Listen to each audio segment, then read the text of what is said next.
केंद्र सरकार जाति जनगणना का ऐलान कर चुकी है, लेकिन राहुल गांधी चुप नहीं बैठे हैं। वो तेलंगाना और कर्नाटक के जरिए एक मॉडल सेट करना चाहते हैं। देश विदेश का कोई मंच ऐसा नहीं होगा जहां से राहुल जाति जनगणना की बात नहीं दोहराते। कर्नाटक में कांग्रेस सरकार ने ही 2014-15 में जाति जनगणना करवाई थी।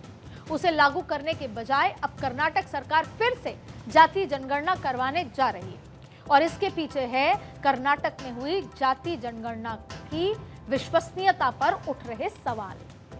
और ये सवाल उठा रहे हैं लिंगायत और वोकालिगा समुदाय के लोग, जो राज्य में अच्छी पैठ रखते हैं। इन समुदाय के नेताओं ने आरोप लगाया है कि सीएम सिद्धारमैया की करूबा जाति सहित अन्य ओबीसी समुदाय की आबादी को बढ़ा चढ़ाकर दिखाया गया है, लेकिन राहुल केंद्र सरकार की ओर से कराए जाने वाली जनगणना का इंतजार नहीं कर रहे। वो जल्द से जल्द जातीय सर्वे के आंकड़े चाहते हैं। दरअसल सोशल इंजीनियरिंग के सियासी दौर में जाति पॉलिटिक्स अब एक कला है, जिसमें सबके लिए वोट का स्कोप है।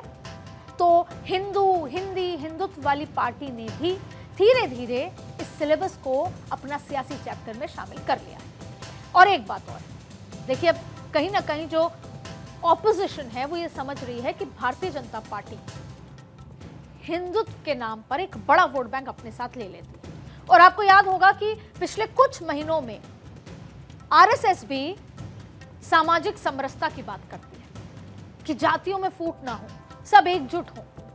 तो ये सामाजिक समरसता और हिंदुत्व वाले वोट बैंक के कैसे एक ऑपोजिशन एक नया नैरेटिव खड़ा करे, वो ये है, या एक नई काट खड़ी करे, वो ये है जाति की राजनीति। और ये कोई नई नहीं है, सदियों से चली आ रही है। तो एक बार फिर कांग्रेस उस हिंदू वोट बैंक में बीच में सेंधमारी की कोशिश कर रही है, क्योंकि हिंदुत्व वाले वोट बैंक की काट होगी जाति वाला वोट बैंक।